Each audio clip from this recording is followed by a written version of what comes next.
La tragédie du 16 mars a bouleversé les Néo-Zélandais. La première ministre néo-zélandaise Jacinda Ardern s'est rendue dès le lendemain auprès de la communauté musulmane. Comme on le voit sur les photos publiées sur Twitter par un correspondant australien Paul Kadar, l'émotion est grande. On pleure les victimes âgées entre 3 et 75 ans. Certains musulmans restent malgré tout positifs, comme le dit Ibrahim Abdel Halim, imam de la mosquée de Linwood. Pour lui, les extrémistes ne parviendront jamais à entamer notre confiance. De même que la grand-mère de l'accusé, qui se dit brisée par ses actes en découvrant son petit-fils à la télévision. Elle s'est exprimée au micro d'Europe 1. Nous sommes tous sidérés. Nous ne savons pas quoi penser. C'est tellement difficile d'admettre que quelqu'un dans notre famille puisse faire quelque chose comme ça. Ce n'est qu'à partir du moment où il a voyagé à l'étranger, je pense que ce garçon a changé. Désormais, tout le monde est effondré, brisé, ce qui l'a fait irréparable. Aujourd'hui, les habitants ont recommencé à sortir de chez eux pour aller déposer des fleurs. En plus de plusieurs millions de dollars récoltés, les Néo-Zélandais ont acheté de la nourriture halal qui sera distribuée aux proches des victimes. 34 blessés sont encore hospitalisés et malgré l'autorisation de sortir, la tension est encore bien présente en Nouvelle-Zélande.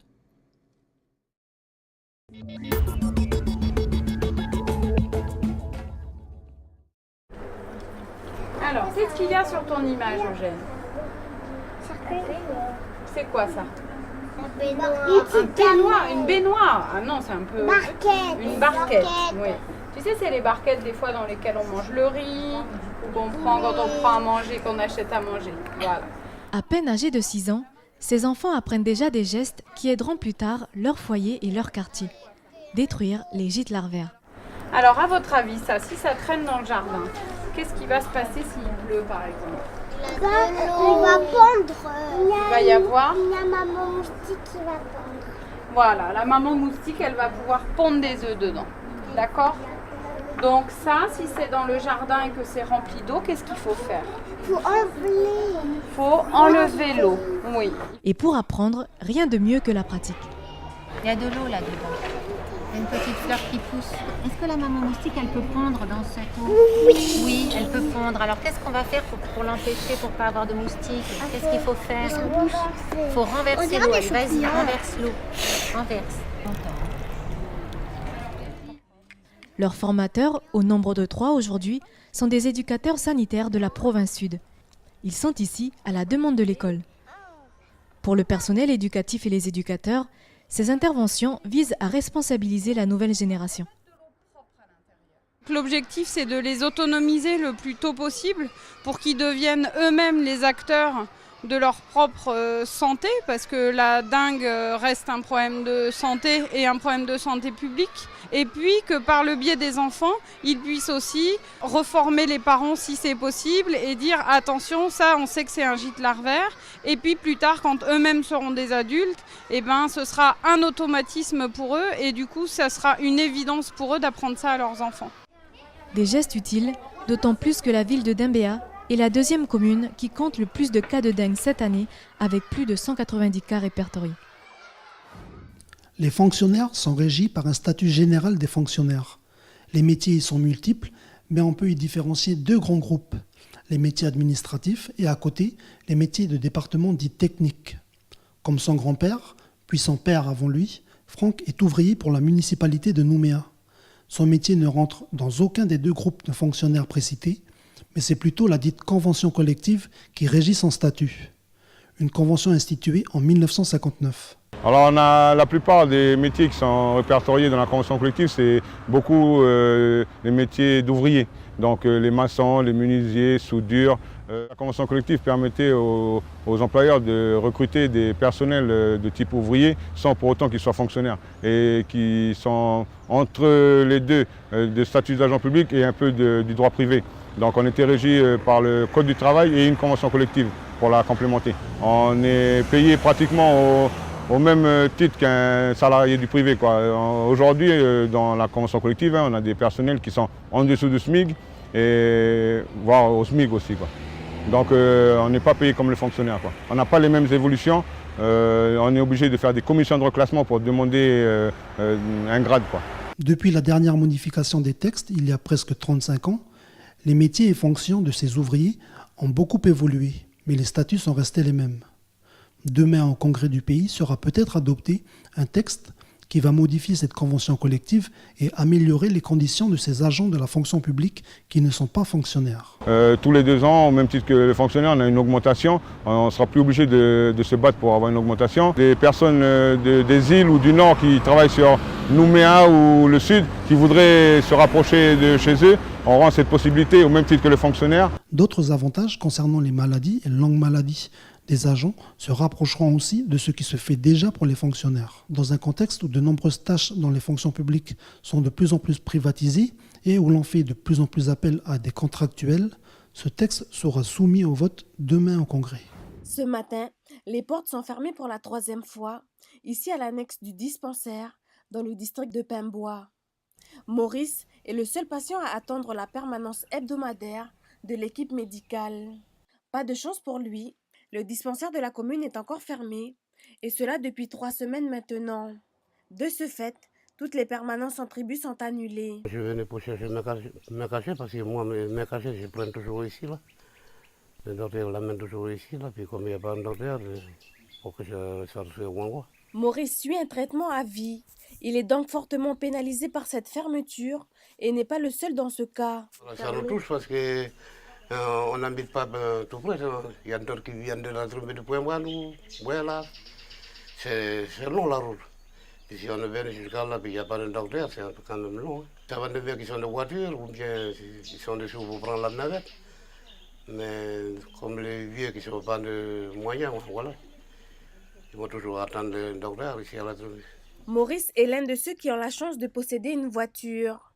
45 minutes plus tard et 35 km de plus au compteur, il récupère ses cachets au village de Wegwa. Voilà, là, c'est arrivé à souffler, là, c'est le cachet. Là. Ça y est, soulagé. Soulagé, je vais pouvoir retourner à Tango, je vais rester pour un mois de plus. Hein.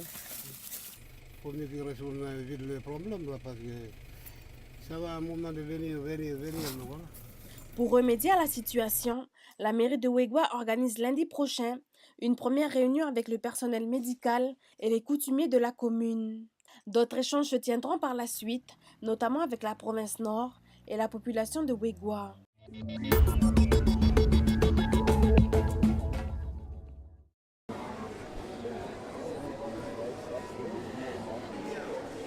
Célina Petitgout, opérateur mine à l'usine KMS, a fait la route depuis Canala afin de découvrir pour la première fois sa photo. Pour elle, l'exercice ne consiste pas qu'à prendre la pause, mais c'est surtout l'occasion de défendre des valeurs importantes. Montrer que voilà, il n'y a pas que les hommes en fait dans différents travaux. On est là aussi. Aujourd'hui, je suis particulièrement fier de voir une fille, une dame, au volume de 115, 130 tonnes sur nous.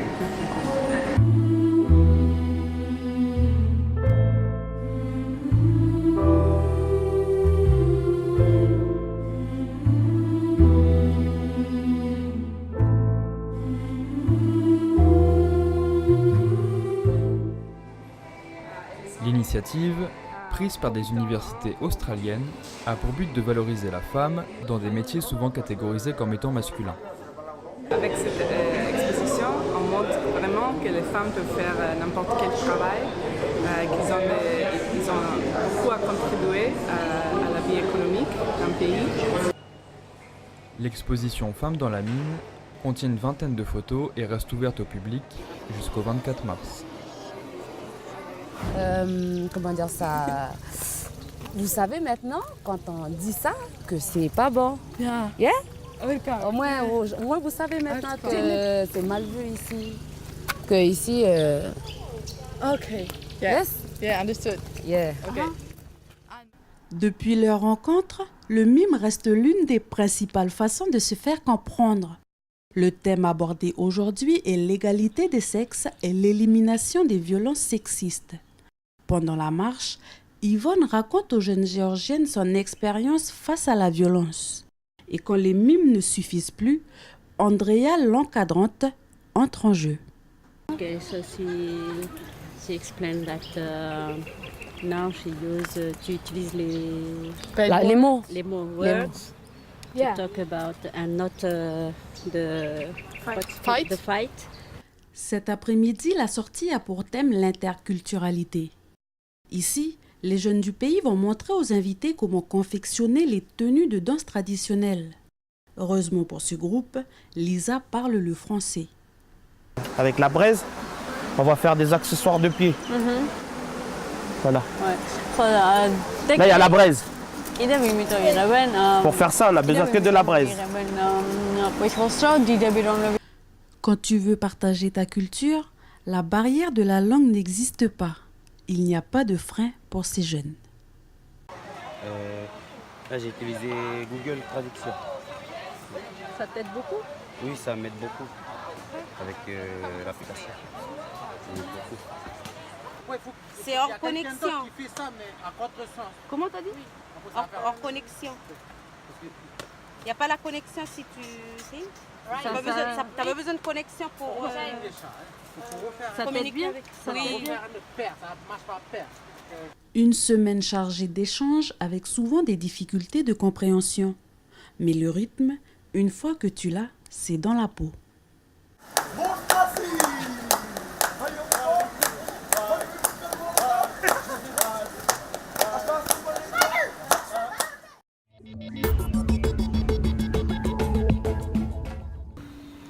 Tristan est en séjour au pays. Dans quelques semaines, il retournera sur Paris, continuer de se former au métier de développeur, des compétences qui manquent gravement en France, mais encore plus en Nouvelle-Calédonie. Donc là, en gros, on lance le programme, on met le fichier, et voilà, hop, il a trouvé le moyen le plus facile de lancer le bloc, c'est comme ça. Là, il met un fichier bien plus gros et bien plus dur. Hop, donc là, le programme il calcule, c'est un peu plus long. Il va mettre, je crois, 10 secondes à trouver, ce qui est un peu long quand même. Pas très bien fait ce programme. Et voilà, donc là, il place les blocs comme il veut, et voilà, à la fin, c'est ça le bloc le plus petit possible qu'il est possible de créer, c'est celui-là. Cette formation se déroule à l'école E42, un institut créé par le patron du géant de l'Internet et du mobile Free, qui depuis 2013 offre ses formations de 2 à 4 ans avec une pédagogie assez spéciale. J'ai découvert une école qui m'a été présentée comme une école assez disruptive, où il n'y a pas d'horaire, pas de classe, pas de prof, on y apprend la programmation, le développement, c'est une école en plus qui se veut un peu geek, avec des petites références sympathiques. Donc clairement, moi j'ai vu ça, je me suis dit c'est parfait, il faut que j'aille là-bas, quoi.